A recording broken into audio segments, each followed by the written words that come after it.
Sehr geehrte Damen und Herren, im Namen des Außenwirtschaftscenters Peking begrüße ich Sie herzlich zu unserem Webinar Outdoor-Sport in China. Chinesischer Wohlstand bedeutet auch österreichische Chancen. Mein Name ist Michael Berger, ich bin der Wirtschaftsdelegierte in Peking. Ich werde Ihnen ein bisschen etwas erzählen über die letzten Trends im Konsum, im Tourismus und eben dem daraus sich entwickelten Sportverhalten der Chinesen. China hatte letztes Jahr ein Wirtschaftswachstum von 5,3%. Für heuer werden circa 5% prognostiziert. Sie haben auch gehört und gelesen, dass das Wirtschaftswachstum in China derzeit aufgrund verschiedener Probleme offenbar nicht so stark ist. Aber die Trends, die sich hier entwickelt haben im Bereich Konsum und Tourismus und im Sport, die sind doch relativ ungebrochen. Dazu hat natürlich auch beigetragen vor 2 Jahren die Winterolympiade in Peking, die zwar unter ziemlich restriktiven Covid-Bestimmungen durchgeführt wurde und was aber doch zu einer sehr hohen Popularität von Sport, vor allem Wintersport, im chinesischen Publikum gesorgt hat. Nun, die Outdoor-Sportindustrie in China hat in den letzten Jahren in relativ kurzer Zeit ein sehr hohes Wachstum erlebt und bietet auch österreichischen Unternehmen daher sehr gute Exportmöglichkeiten. Das hat auch eben die Winterolympiade gezeigt, wo doch auch etliche österreichische Unternehmen einiges für diese Ausrüstungen dort sowohl der Sportstätten als auch der Athleten beigetragen haben. Ist natürlich auch die gesellschaftliche Zunahme des Wohlstandes und der deutliche Anstieg des Pro-Kopf-Einkommens, der es ermöglicht, dass die Menschen hier mehr konsumieren. Insbesondere die wachsende Mittelschicht investiert verstärkt in hochwertige Outdoor-Sportprodukte und auch Dienstleistungen. Im Jahr 2021 betrug das Pro-Kopf-BIP im Durchschnitt 81.000 Yuan, was etwa 10.500 Euro entspricht, und verzeichnete 2022 einen Anstieg von 8%, sodass wir heute circa bei 12.000 bis 12.500 Euro pro Kopf im BIP stehen. Das ist durchschnittlich. Natürlich gibt es in China Regionen an der Küsten, in den großen Städten, die auch wirtschaftlich sehr entwickelt sind, wo das BIP um einiges höher ist. Weiters trägt natürlich auch die Einführung der 5-Tage-Woche dazu bei, dass die Leute mehr Freizeit haben und sich in dieser freien Zeit auch entsprechend beschäftigen möchten. Hier zu erwähnen, früher haben die Leute auch am Samstag, teilweise am Sonntag gearbeitet. Das zunehmende Gesundheitsbewusstsein, vor allem auch nach Covid, sowohl bei der allgemeinen Bevölkerung, aber auch in der Politik, tragen zur florierenden Entwicklung des chinesischen Outdoor-Sports bei. Das führt zu einer erhöhten Freizeitnutzung, insbesondere bei den jungen Leuten. Und die sind natürlich auch auf der Suche nach Individualität und Naturerlebnissen. Gleichzeitig ist es auch ein erklärtes Ziel der chinesischen Regierung, ihre Unterstützung für die Sport- und Gesundheitsindustrie darzulegen und zu propagieren, indem sie also Maßnahmen setzt, die die Errichtung von Outdoor-Sportanlagen, von Tourismus und Sportausrüstung fördert.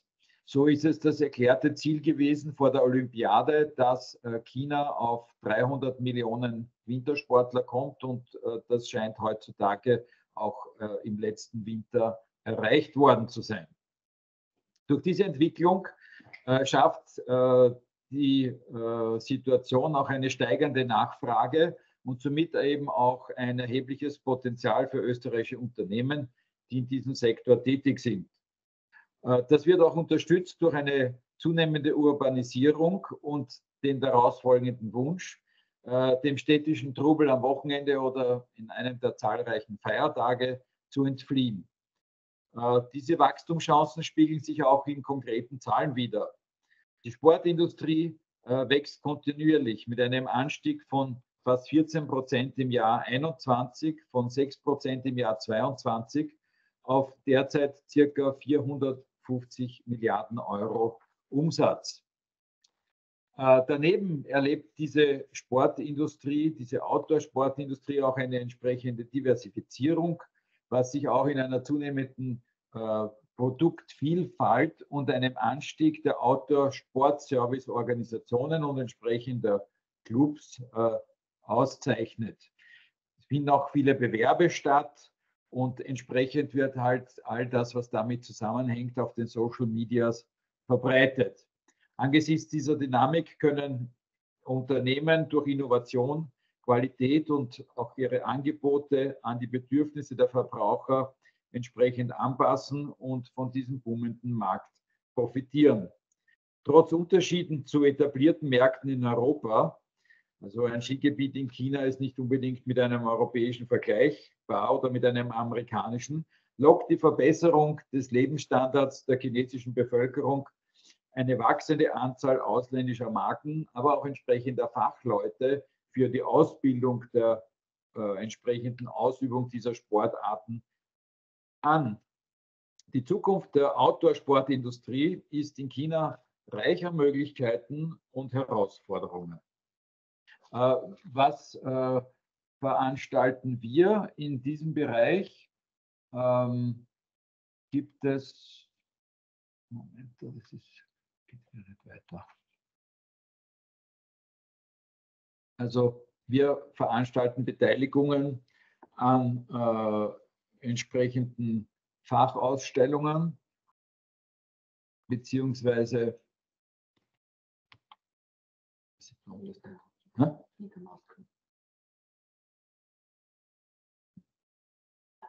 ja, Wirtschaftsmissionen und Netzwerkveranstaltungen.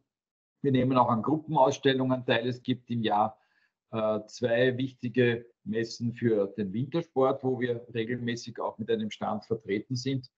Und eine besondere Veranstaltung, die wir traditionellerweise organisieren, sind die Austrian Wintersport Days, bei denen, jetzt bin ich wieder, entschuldigen Sie bitte, liebe Zuschauerinnen und Zuschauer, da ist ein Problem mit der Weiterschaltung der Präsentation.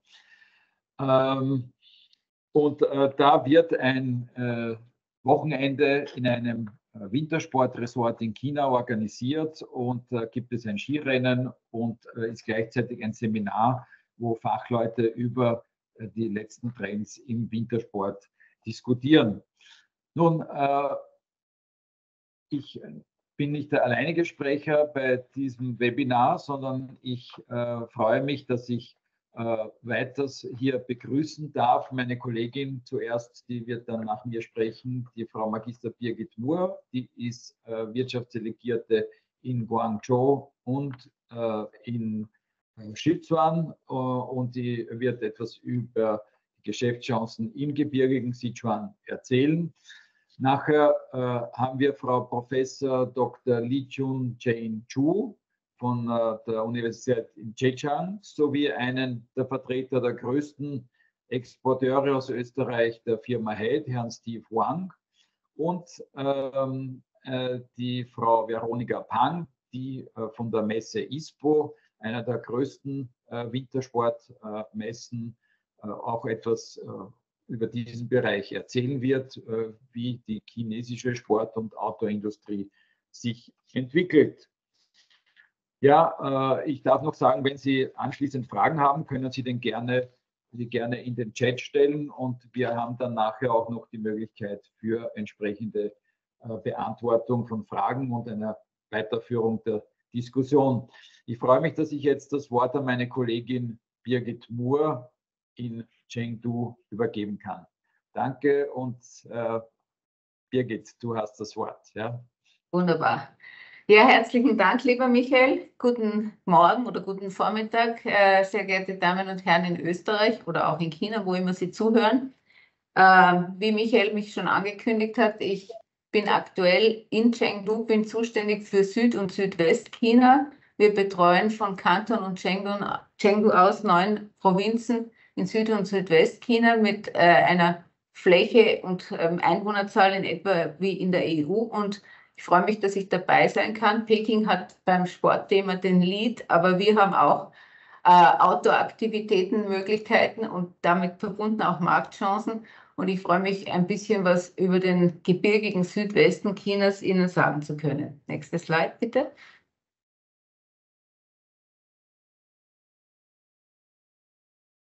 Next Slide, Nana. Na gut, bis wir die Slide haben, genau. Sichuan ist am Rande der tibetischen Hochebene. Das heißt, wir haben einerseits das Gebirge, das Hochgebirge im Westen des Sichuan-Beckens und andererseits die Chengdu-Ebene im Osten. Und dementsprechend gibt es entsprechende Sportmöglichkeiten. Weiter. Nana?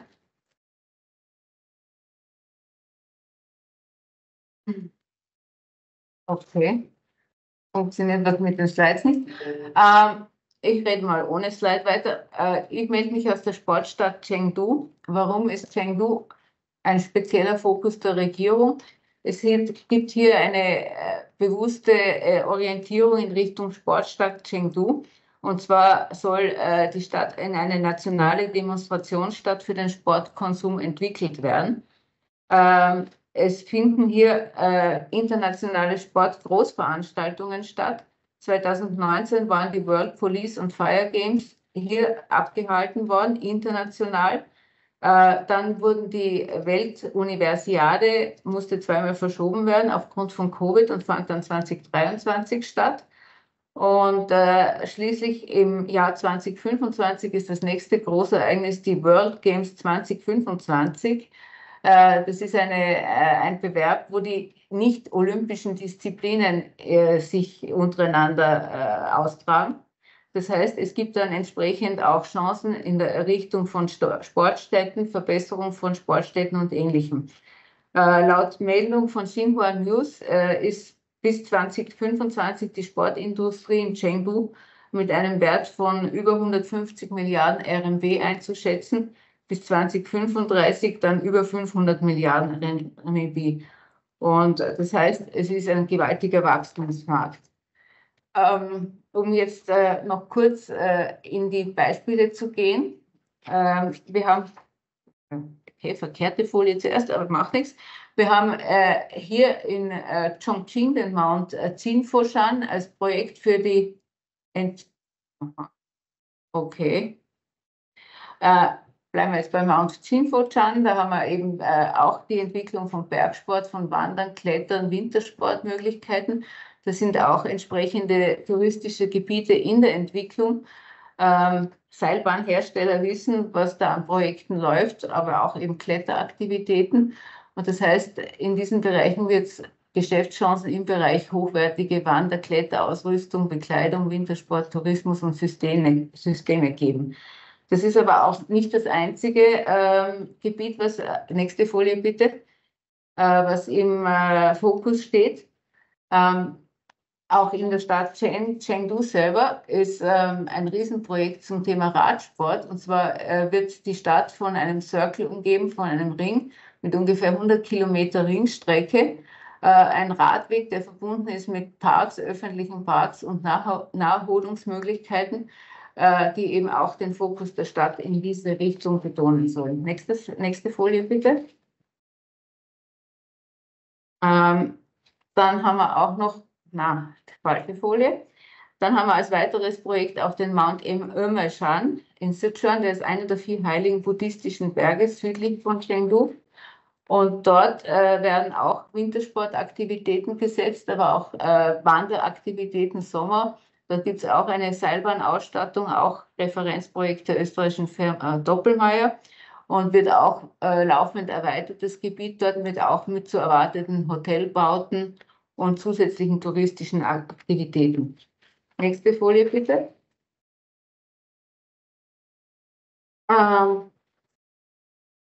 Eine Folie vorher bitte. China hat Geschäftschancen für unsere Firmen, ganz klar. Wie bereits erwähnt, hochwertige Wander-, Kletterausrüstung, Bekleidung, Wintersportsysteme. das ist etwas, wo sehr stark die chinesische Konkurrenz auch drinnen ist. Weniger stark drinnen ist sie in den Tourismusanlagen und Systemen, die hochkomplex sind und hochtechnisch, so wie zum Beispiel Seilbahnsysteme, aber auch Transportsysteme. Und generell einfach alles, was hochwertig ist. Ich glaube, man muss sich als österreichische Firma Folgendes überlegen. Man muss super Qualität bieten, Qualität und Funktionalität. Weil nur so kann man gegenüber dem chinesischen Wettbewerb bestehen. In den letzten Jahren haben sehr, sehr viele chinesische Firmen internationales Niveau erreicht. Wir haben da unten einige Brands im chinesischen Sportausstattungsbereich, also im Bereich Consumer Goods, nicht Investitionsgüter wie Seilbahnen. Das ist die bekannte Marke Anta, auf die gehe ich dann in einer eigenen Folie noch ein. Die ist in Fujian ebenso angesiedelt wie die Marke 361 und X-Tab. In Kanton ist Kailatz und die anderen Marken, die angeführt sind, sind in Peking. Was ist der Vorteil dieser chinesischen Marken? Sie sind wesentlich kostengünstiger. Sie produzieren teilweise auch die sogenannten Dupes. Früher hieß es Fakes. Fakes waren aber mit falschen Labels, also gaben vor, die Originalmarke zu sein, die sie nicht waren. Inzwischen ist der Trend ganz stark in Richtung Dupes, also Duplikate. Das heißt, diese Produkte sehen dem Original sehr, sehr ähnlich, haben aber eine teilweise andere Stoffqualität, sollen aber genauso gut sein und werden also vom chinesischen Konsumenten teilweise um ein Zehntel des Preises gekauft. Und diese Marken verstehen auch natürlich extrem gut, wie sie den Markt bedienen und bewerben. Stichwort Social Media. Also es läuft in China sehr viel in dem Bereich Business to Customer, entweder direkt über die Online-Einkaufsmöglichkeiten und auch die Bewerbung erfolgt entsprechend mit Online-Bewerbung und Influencern. Nächste Folie bitte. Speziell möchte ich auch zum Thema Internationalisierung der chinesischen Marken auf ihre sehr aggressive Übernahmestrategie eingehen. Die Anta-Gruppe ist in Fujian in meinem Betreuungsbereich und hat inzwischen schon sehr viele internationale Marken aufgekauft. Sie sehen, das sind alles bekannte Namen. Wir haben auch österreichische Marken dabei, wie zum Beispiel Atomic, die 2019 durch die Übernahme von Armour Sports in Finnland übernommen wurden. Und das heißt, also wir sind inzwischen auch bei den internationalen Marken stark mit der chinesischen Konkurrenz beschäftigt. Und das heißt, um in diesem Markt Chancen zu haben, muss man besser sein, schneller sein und auch ja, nachhaltig das Ganze bedienen zu können. Aber genau das ist der Punkt, warum wir dieses Webinar machen. Wir wollen eben Chancen aufzeigen. Und das heißt aber auch nach China fahren und sich vor Ort das anzusehen und sich vor Ort zu gewissern, wo sind meine Chancen und wo sind meine Mitbewerber. Und mit diesem möchte ich übergeben. Next speaker will be Frau Professor Zhou from Zhejiang University, and I would like to hand over to you and would kindly ask you for your presentation. Thank you. Ladies and gentlemen, it is a happy to have this opportunity to introduce China's outdoor sports industry. So first, I'd like to introduce the current situation of outdoor sports industry. There are three parts. The first one is it meets. Sorry. First one.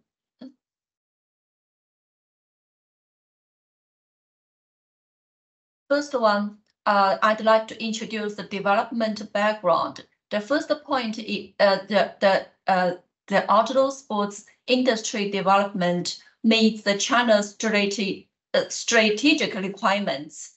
That is leading sporting nations strategy, healthy China strategy, and rural revitalization strategy. Second one, it meets the growing demand. Sorry.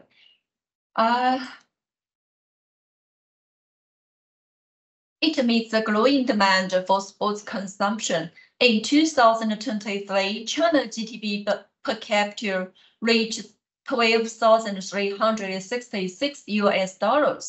That means that the transformation of people's lifestyles have led to a rapid growth in the demand for outdoor sports.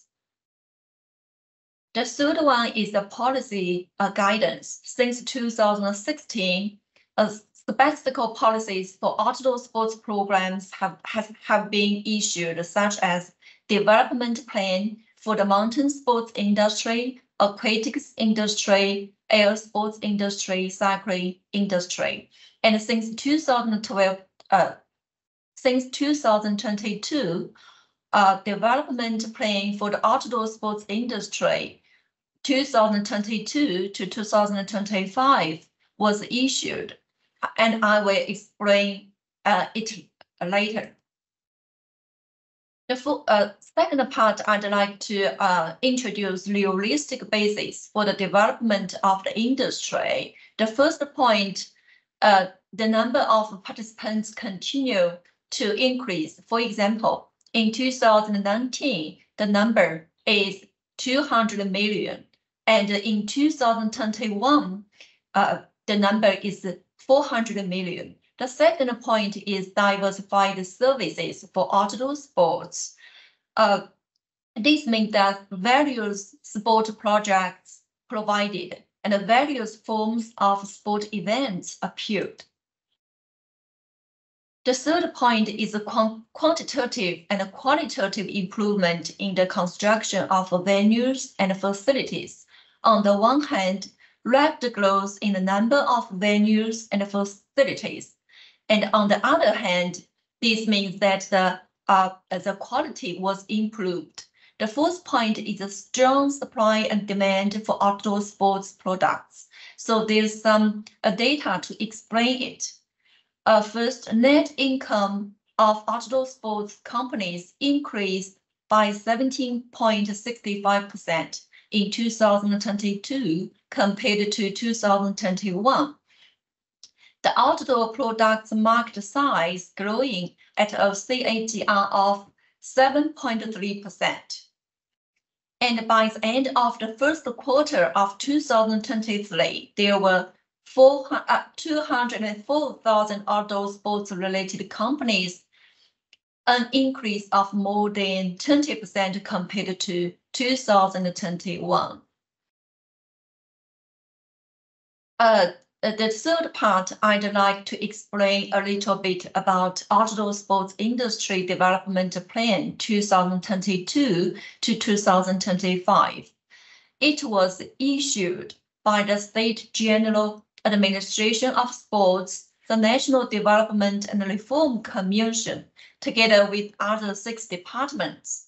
The plan specifies the general ideas, development goals, and important tasks. It is a comprehensive and fundamental document that guides the industry's development in the current and future periods. So it aims in 2025, it is to achieve supply and demand are effectively matched, industry and ecology are developed in a coordinated manner, products and services are well known, business modes are continuously innovated. The total size of the outdoor sports industry to exceed RMB 3 trillion. In 2035, the outdoor sports industry is larger in scale, better in quality, strong in power, more energetic, and safer in development. So it consists of 6 main tasks and 20 initiatives. The first main task is optimizing the development environment. It includes 3 initiatives. The second main task is improving the development layout. It also there are also 3 initiatives. And the third main task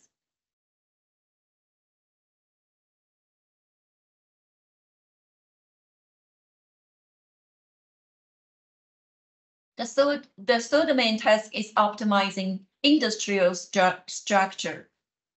The fourth main task is increasing product offerings. And the fifth main task is unlocking the potential of consumption. And the sixth main task is strengthening service support. And it is supported by 4 initiatives. And the fourth one is the 4 main projects. And this is also the highlights of the plan.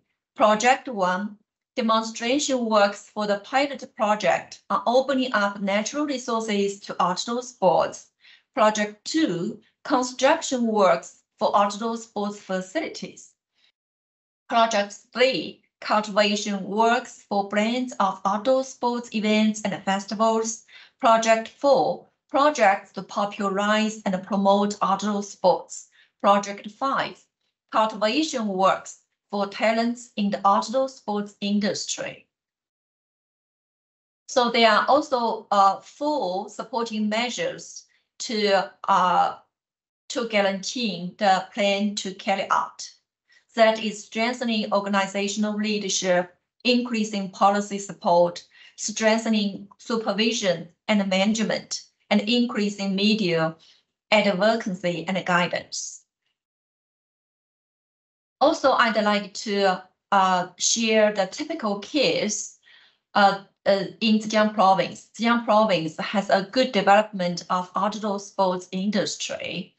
So there are 5 initiatives in Zhejiang province to develop outdoor sports. The first one is the idea first. So in Zhejiang province, there's a logo, Sport Zhejiang Outdoor Paradise. Also, Zhejiang province issued several policies to lead the outdoor sports industry. The third one, it is to build platforms for convergence. And the fourth one, Zhejiang province to cultivate typical projects.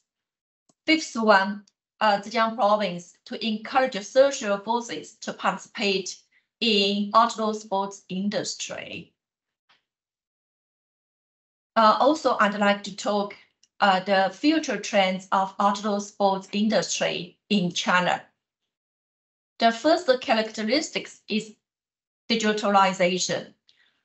Because of information technology, it promotes the digital development of outdoor sports in China. The second one is the socialization.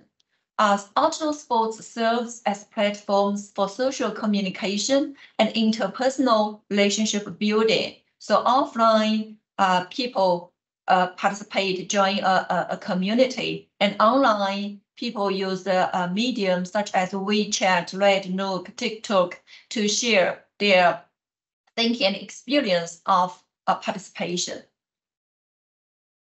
The third characteristic is the whole people participation. Nowadays in China, there's a high interest and strong demand for people of all ages to participate in outdoor sports, and outdoor sports have become a popular way of life for all. So now in China, we always talk about the Xi economy, youth camp education, silver economy, middle class, middle-aged man, and utopia for urban youth, and so on. The fourth characteristic is personalization. The trend of flexible manufacturing of outdoor sports goods and personalized design of service products. These guides consumption upgrading and promote the high quality development of outdoor sports industry. And the fifth one is the integration.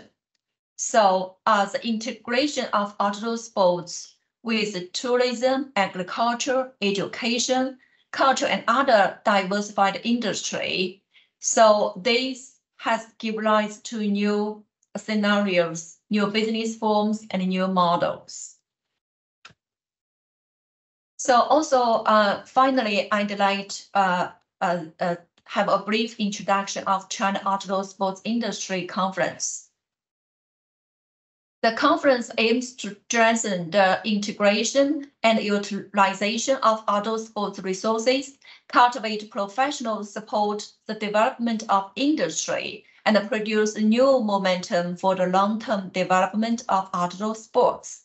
The first conference was held in Dali Bai Autonomous Prefecture.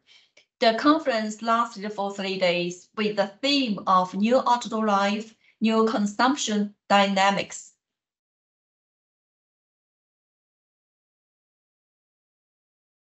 The conference consists 4 parts. The first one is Summit Forum, the second one is Industrial Exhibition, the third one is Business Opportunities, and also the Experience Activities. And it attracts academics, enterprises, governments, and also outdoor sports participants get together to discuss outdoor sports industry. The conference made a great success. It will be organized every year, so welcome to attend the conference. Thank you. Now let's welcome next speaker. Ladies and gentlemen, I'm Steve. I'm very happy to participate in this event and share my experience and understanding about the European brand of the brand to China. Currently, BC Sports, which I founded this company in 2003, have been running the 9 outdoor brands in China. Those brands are covering outdoor category, ski, snowboard, and bike sports, cycling sports.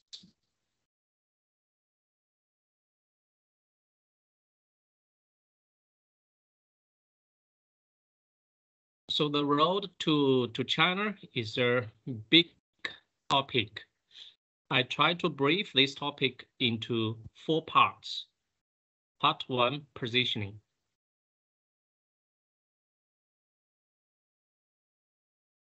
The brand positioning is the key point for your Chinese strategy. Before you enter Chinese market, to evaluate your own brand positioning is very essential. I think there are 2 different kind of situation. The first is the brand has already unique positioning. That's the best advantage in competition. The second level, if the brand has no unique or has a similar positioning as other brand which already exist in China, so you may evaluate the brand power and the cost advantage. If the brand influence or brand awareness has already been very well in European market, this will bring the benefit to enter Chinese market. Part 2. To enter Chinese market, need the right partner.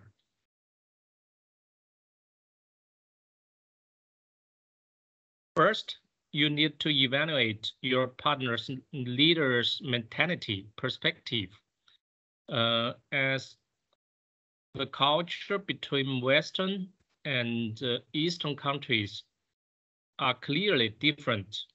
So your partner's mentality, who could understand European mentality quite well, will bring the communication to come closer.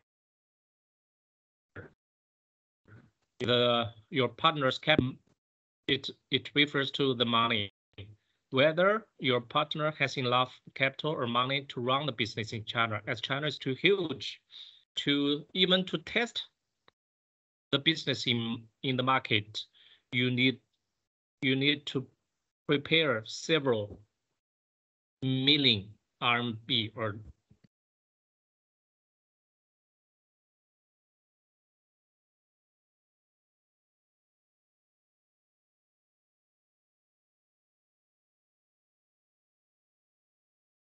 third one the partner's team. Yeah. Even the leader is quite strong. He still needs a team to fulfill the objective in China. So to evaluate your partner's team, whether the team is experienced or qualified, is also very important.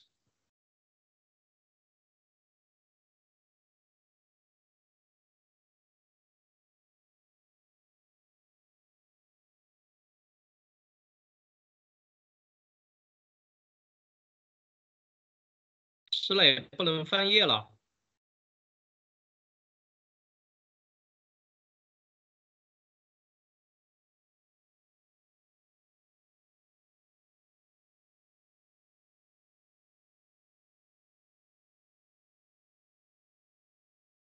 是嘞，能听到吗？可以听到，不行了吗？再试试。好像翻不起来。摁向下，摁向下。不能翻页了，我就是摁的向下，它不动了。用鼠标转一下试一下。也不动。没关系，可以了吗？现在翻起来了。好像是你在帮我啊，好，现在可以了。OK, Part 3, the business model. 好像又不能动了。我来帮你翻。对，你帮我翻吧。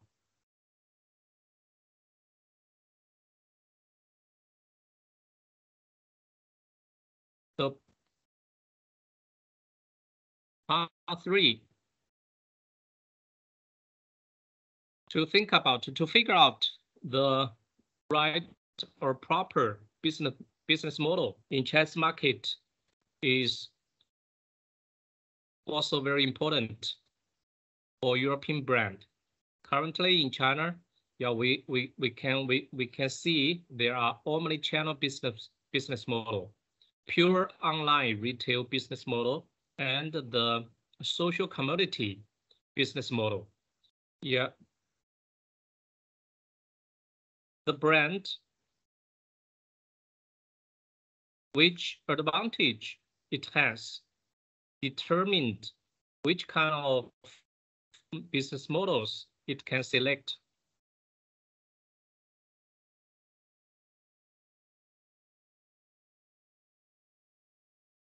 这里好像又动不了了，下一页。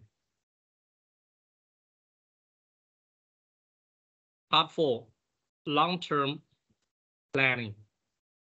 Yeah, we always say China or Chinese market is not a pure country market. To think about its dimension, it's a continent. Even inside China, the culture in different territories are clearly different. So you need to, the brand which are planning to enter Chinese market, need to have a long-term planning to prepare for this market penetration. Basically, you need to prepare the money for the first 3 to 5 years loss. If one brand want to use Chinese market as a rescue means for his home market, that will be definitely wrong decision. So that's all I'd like to share my experience in the past 20 years in Chinese market to the audience. So welcome to next speaker to share his thoughts. Okay, thanks, Steve.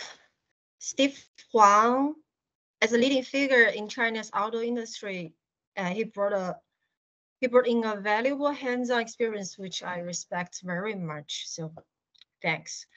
And hello, everyone. It's awesome having this chance to share with you about some fragments on sports and outdoor industry in China. With 20 years experience, Esport China has become a microcosm of the outdoor sports industry here.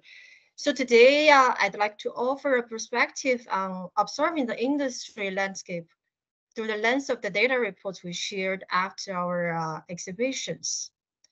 So first of all, let's come into the policy part, because Dr. Zhou provided excellent insights from a policy and a macro perspective.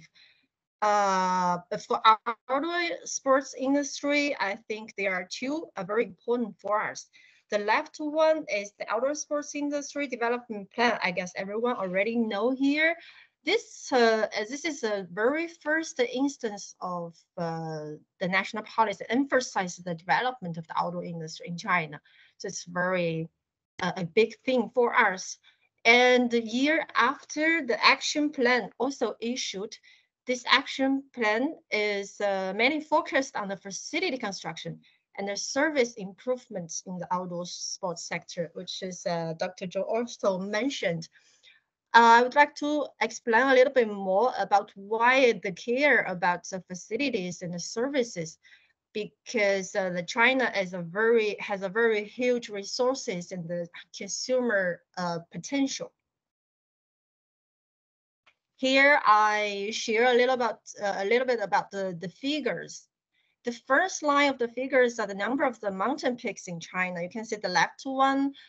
Nearly 1,000 mountain peaks are 5,000 meters or high, and more than 14,000 mountain peaks are around 3,000 to 5,000 meters high. The middle line is the camping related enterprises with 110,000 by September 2023, and China also plans to establish the 10,000 more outdoor and camper sites by the year 2025.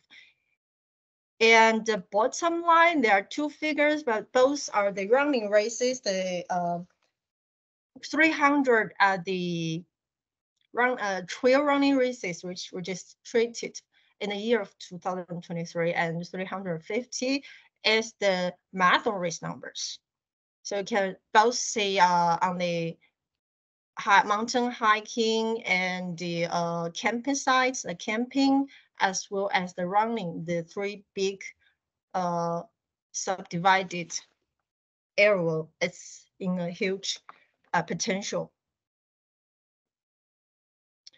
Okay, also to share a little bit about the consumption potential according to the social media and the commercial e-commerce situation. So here the data from the January to October 2023, the little red book 小红书, it's kind of like a Chinese Instagram.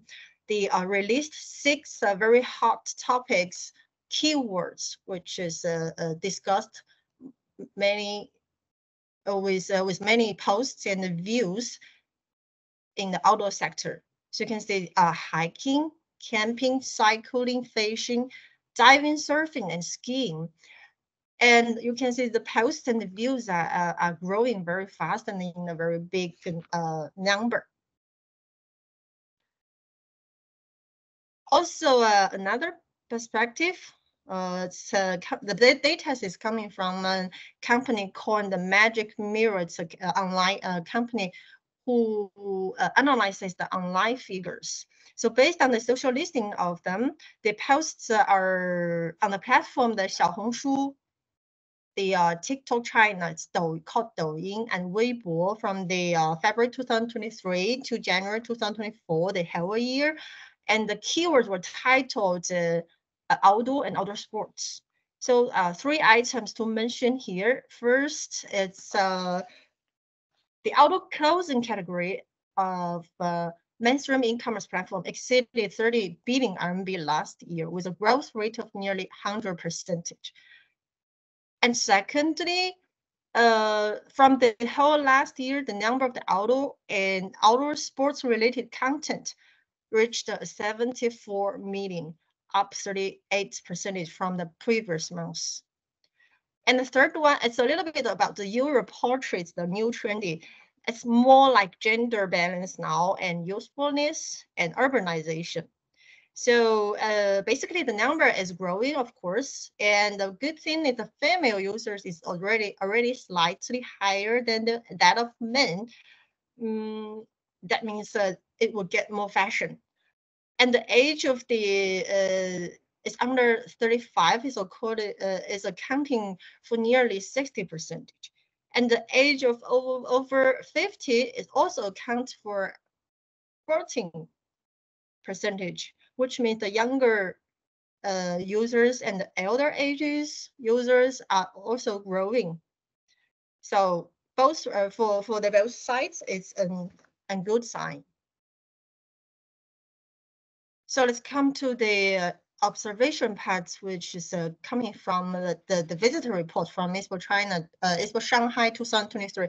Actually, we have a visitor report after each of the show here to share to Expo Shanghai 2023 as an example. And next page.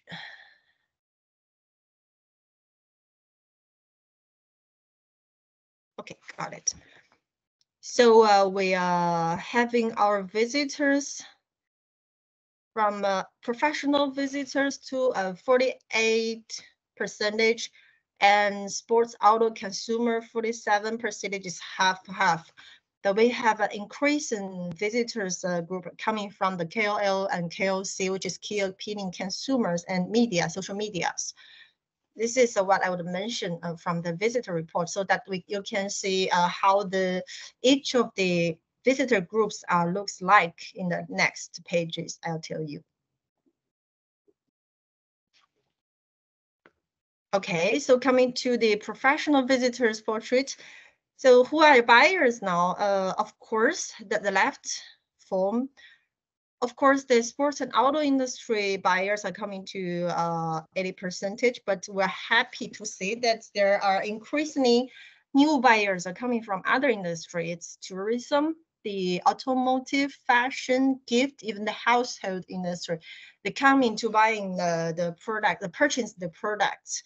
So that means the outdoor as a keyword, it's not only it's already not only located in outdoor itself, but expanded to other related industry to get a bigger market. And the left form are the identity of the visitors will get analyzed, but I think two figures I would like to share here. One is brand and suppliers. They are the buyers that are coming for the functional materials, because we have functional materials pavilion, exhibition area on site. So as a buyer, they occupy such a high percentage for us. It means the market is growing, because there are more and more newcomers that jump into that industry, and they will design the new products, having the new brands to reopen, etc. And second interesting figures is the buyers coming from the sports tourism destination. This is a very good thing to prove that we have much more sports tourism. We have more mountain resources are coming out for business of outdoor sports, so they get a purchasing needs.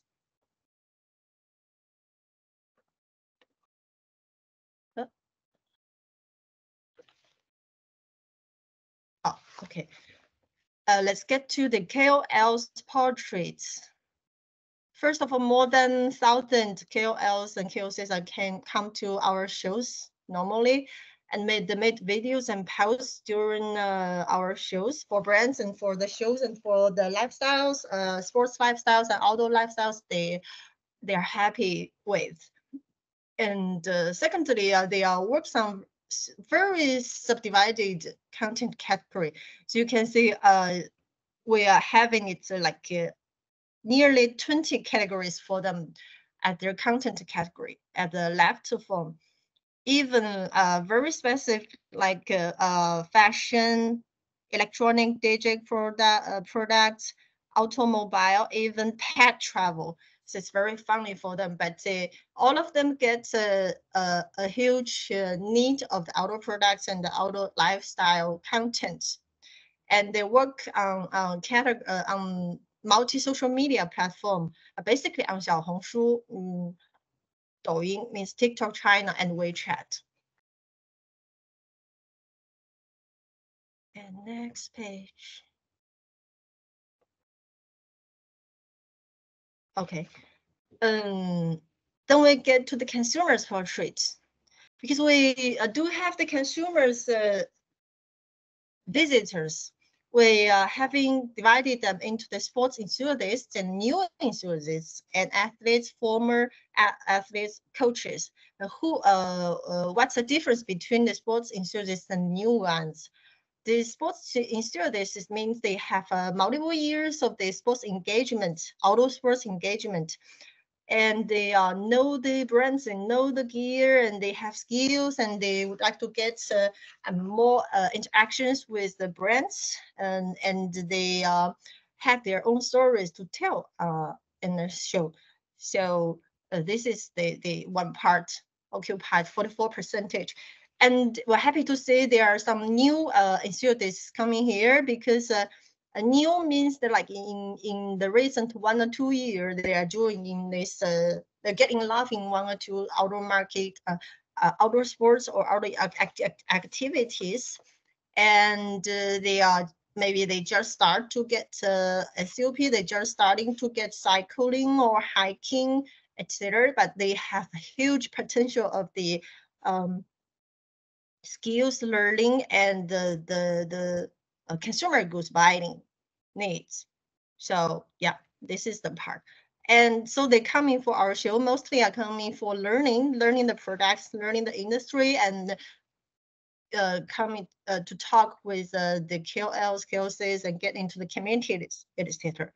So we also get a ranking of categories for the participation normally, and it's happy to say that water sports, healthy fitness, cycling, urban sports, and automobile traveling are increasing at the rate. And because this is the summer show figures, so it's not that related to the snow sports, but at the figures of 2024 is for Beijing show, which is the winter season show, the ski sport get a very high rate of here. So latest, it's get a date of Festival Shanghai, which is June 28 to 30, and welcome everyone here for a chatting, or let me know if you have any questions here. But not latest, I would like to say, over the past 20 years, the outdoor sports industry has experienced the organic growth driven by the market, but now with the government prove its intent to develop this industry. So it would towards a more population of participants here. So the keywords will be coming the safety and the sustainability now. So it's crucial to have a well-established facilities, equipment, and the service system here, and they will ensure that the new enthusiasts can enjoy the thrill of outdoor sports while minimizing the negative impact on sports industry development, such as the safety incidents and the environment destroyed, etc. So it's not just about the growth. It's about creating an environment where everyone can experience the joy of the outdoor activities, sustainability. So this is what I would like to share in total, and thanks a lot for everyone. And yeah, if you have any questions, just back to me. Thank you very much. Then thank you very much to all the speakers. And yes, now we can start our Q&A session. And so far we don't have any questions, but we have prepared some questions for our speaker.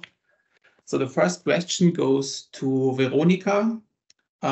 Veronica Pang. So what is the main outdoor sports target group in China, and whose needs should be focused on first?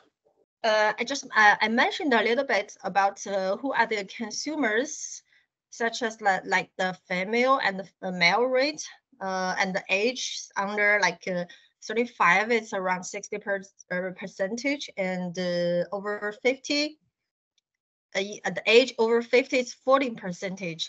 But I would like to see we normally are divided the consumers into different use case.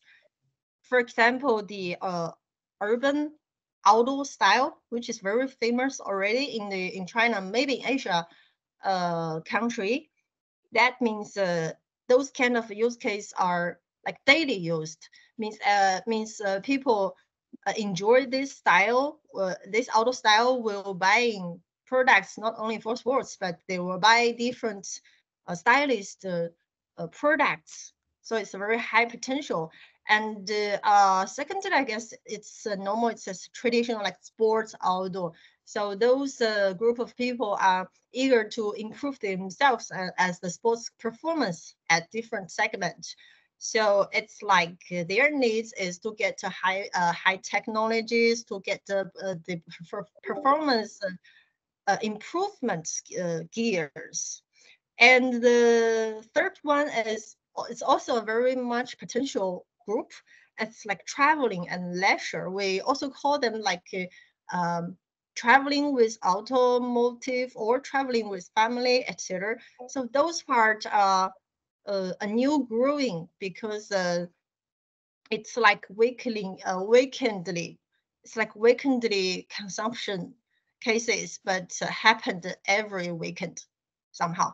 So I guess for different situations, use cases, we can get different positioning and design the products story, a brand story and product lines for different usage. So I guess this is what I would to share. Thanks, Mike. Thank you very much, Veronica. We have got now one question in the chat regarding the Xinjiang region. So regarding the travel restrictions for foreigners and if there are any changes in this region. Well, yes, please. Are you aware of anything? For me? So the question is for me? No, I think it's a general question. It's a general question, yes. We are not really aware. We would have to inquire this. But I think we know of some people who've gone there recently and was not aware of particular restrictions. Maybe you have to book it through a accredited travel agency. But if you want, we can inquire this to more details. Maybe send us your request by mail and when you want to go there and where exactly, and if it's on business or tourist purpose. Then we can find it out for you. Steve, do you know of anything, any restrictions going there? Steve, you are still muted.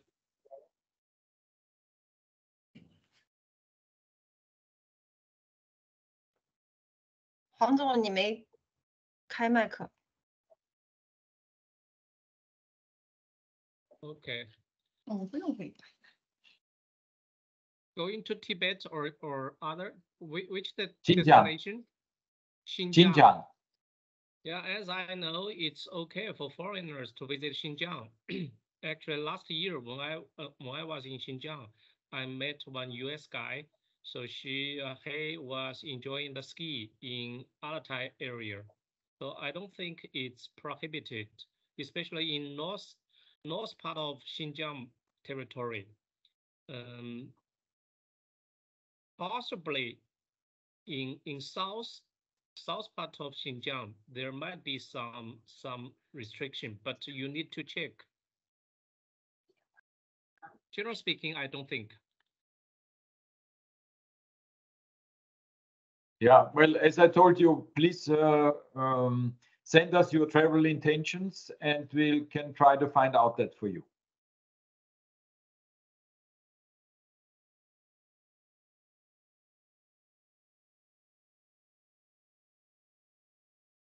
There is one more question to Steve.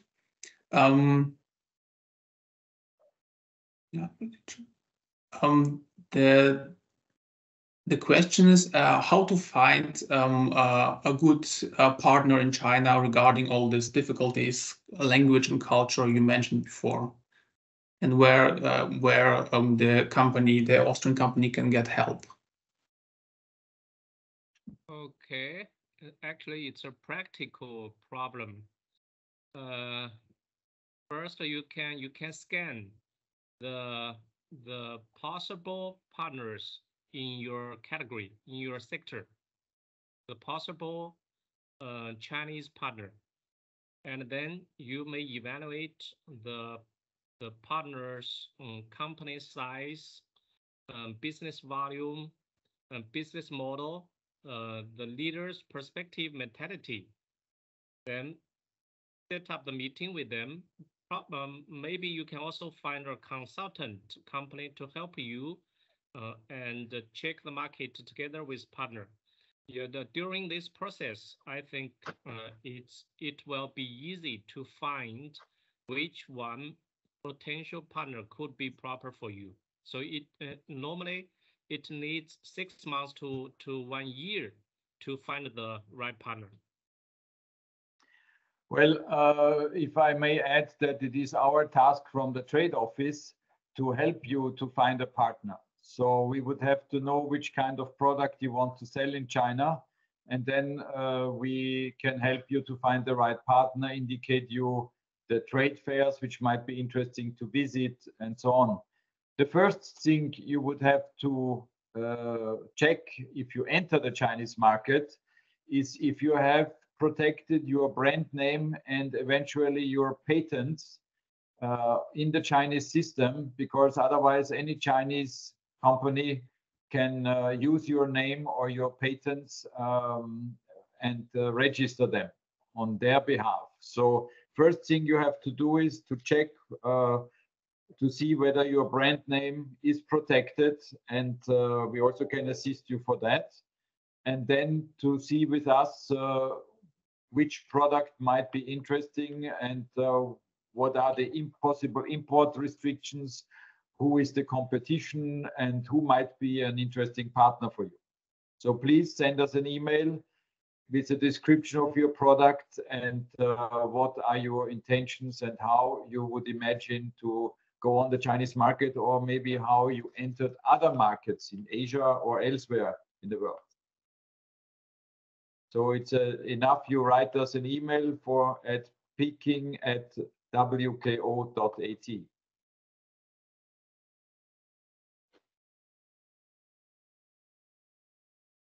Yes, any further questions? No, there are no more questions. So, Herr Berger, you have the final word then. Yeah, first of all, I would like to thank all the speakers for their contributions, for their interesting contributions, and I hope this enlightened our audience about the possibilities they can find presently in the outdoor leisure market in China.